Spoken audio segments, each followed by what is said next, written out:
What if you could see the crash coming months before it happened and still lose everything? Not because you were wrong, not because you didn't understand, but because knowing something and surviving it are two very different things. Because it's easy to imagine being right.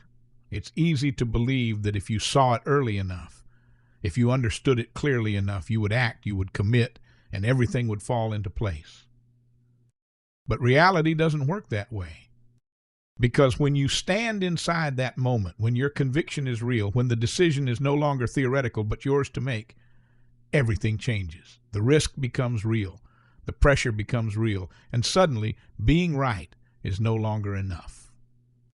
My name is Edmund Hale, and there are moments in the market that look obvious, but only after they're over. Moments where people say it was clear, predictable, inevitable, as if anyone could have seen it coming. But very few did, and even fewer were able to hold through it. Because this isn't a story about someone who got lucky. This is a story about someone who saw the truth early and had to decide what to do with it, knowing that if he was wrong, the cost wouldn't be small. It would be everything. And that's where the real story begins, not with the crash, not with the headlines, but with a decision made long before any of it became obvious, a decision that didn't look dramatic at the time, that didn't feel historic, that didn't feel like the kind of moment that would be remembered. It felt uncertain. It felt uncomfortable. It felt like standing alone while everyone else believed something completely different. And that's the part people don't see. Because before anyone is proven right, they spend a long time feeling wrong. Watching the world move in the opposite direction, questioning themselves, wondering if they missed something, if they misunderstood, if the reality they see is actually there. Because conviction, real conviction, isn't loud.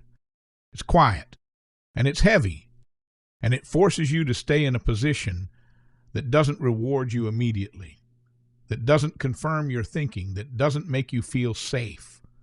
And that's where most people break. Not because they were wrong, but because they couldn't stay right long enough. And this story is about one of those moments. He wasn't looking for a dramatic moment, and he wasn't trying to predict something no one else could see.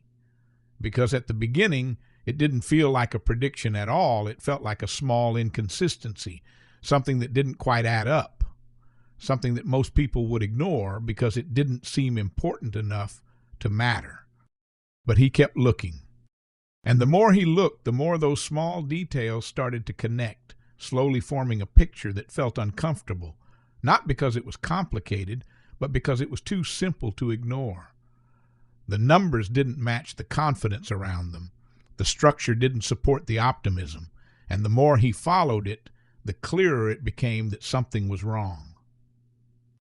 Not immediately, not obviously, but inevitably, and that's what made it dangerous. Because what he was seeing didn't come with a timeline. It didn't tell him when it would happen. It didn't give him certainty. It only gave him direction. A direction that went against everything the market was telling everyone else. Because while he was seeing weakness, others were seeing opportunity. While he was questioning the foundation, others were building on it. And the more the market moved up, the stronger that belief became, reinforced by success, by momentum, by the feeling that everything was working exactly as it should. And that creates pressure. Not external pressure, not something you can point to, but internal, quiet, constant pressure that builds every time the market moves against what you believe. Every day you're wrong feels like evidence that you are wrong. Every move in the opposite direction feels like proof that you missed something, that you misunderstood, that maybe the world isn't as fragile as you thought.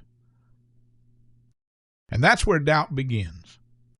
Not suddenly, not loudly, but slowly in the background, asking questions you can't fully answer. What if I'm early? What if I'm seeing something that isn't there? What if this time it's different? Because being early feels exactly the same as being wrong. And that's what makes it so difficult to hold on to conviction, because there's no reward for being right too soon.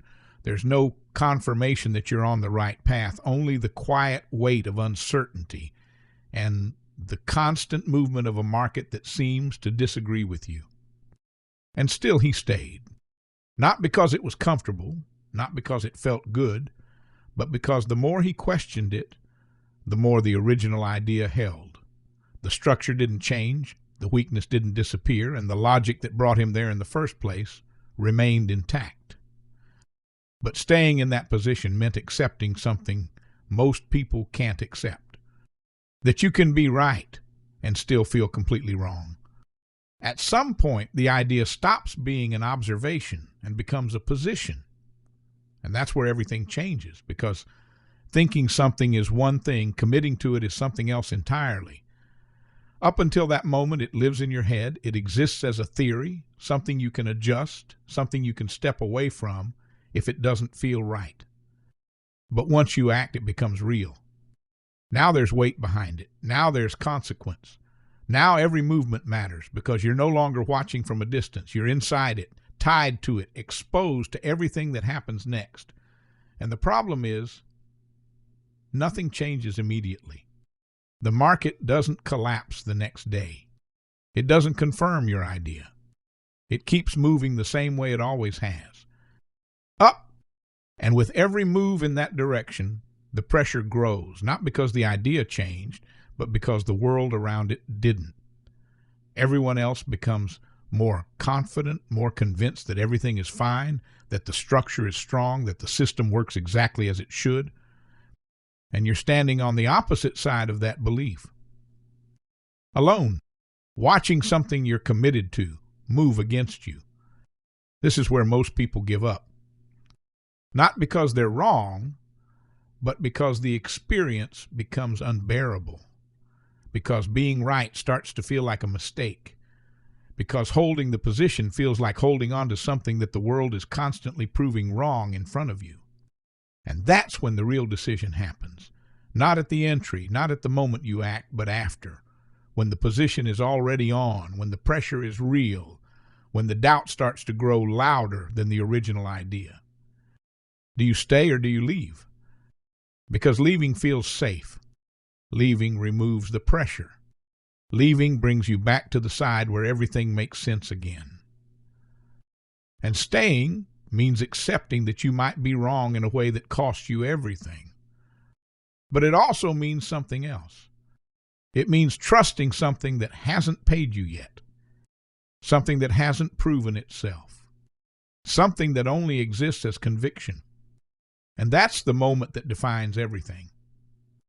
Because this isn't about being right anymore. It's about whether you can stay right long enough. And then slowly, at first, almost quietly, something begins to shift. Not in a way that feels dramatic, not in a way that immediately confirms anything, but enough to make you notice that the direction is no longer as certain as it once seemed. The movement changes. The confidence in the market starts to weaken. And the same structure that once pushed everything higher begins to hesitate. But even then, it's not clear. Because nothing ever breaks cleanly at the beginning. Nothing collapses in a way that feels obvious. And that's what makes it so difficult to trust. Because after all that time spent being early, being uncomfortable, being unsure, the moment you've been waiting for still doesn't feel like confirmation. It feels fragile, uncertain, temporary. And that creates a different kind of pressure. Not the pressure of being wrong, but the pressure of not believing you might finally be right. Because when something moves in your favor after so much resistance, the instinct isn't confidence, it's doubt. Is this it, or is this just another move before it turns back? Because you've seen it before. You've felt this before. Moments that looked like the beginning and turned into nothing. And that memory doesn't disappear just because the direction changes. It stays with you, quietly influencing every decision you make, forcing you to question whether this time is actually different. And this is where the situation becomes even more difficult. Because now the opportunity is real, but so is the fear of losing it. The position starts to move in your favor, slowly at first, then faster, then in a way that begins to confirm everything you believed from the start. And yet, it still doesn't feel safe.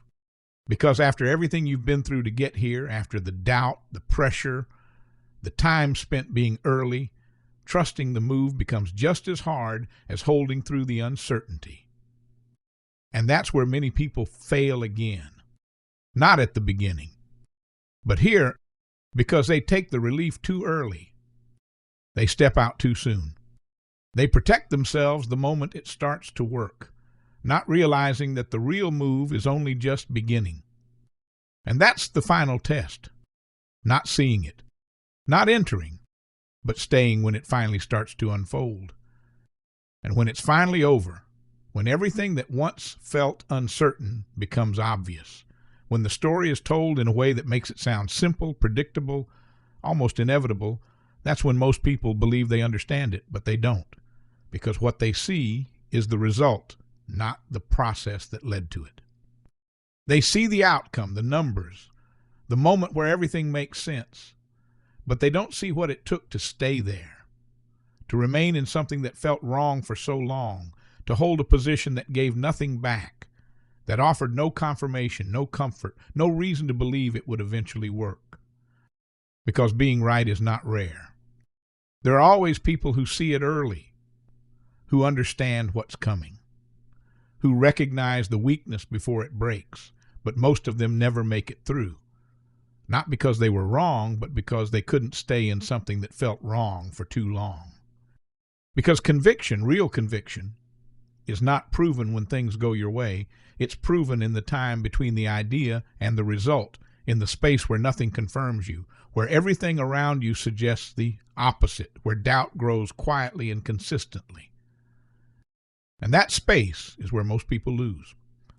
Not because they don't understand, not because they lack knowledge, but because the experience becomes too heavy, too uncomfortable, too uncertain to hold. And slowly, almost without noticing, they step away, not in a dramatic way, not in a clear decision, but just enough to remove themselves before it matters. And once they're out, the rest unfolds without them. And that's the part people remember. Not the waiting, not the pressure, not the time spent feeling wrong, just the result. And they tell themselves they would have done the same, that they would have seen it, that they would have stayed, but they wouldn't, because staying is the hardest part.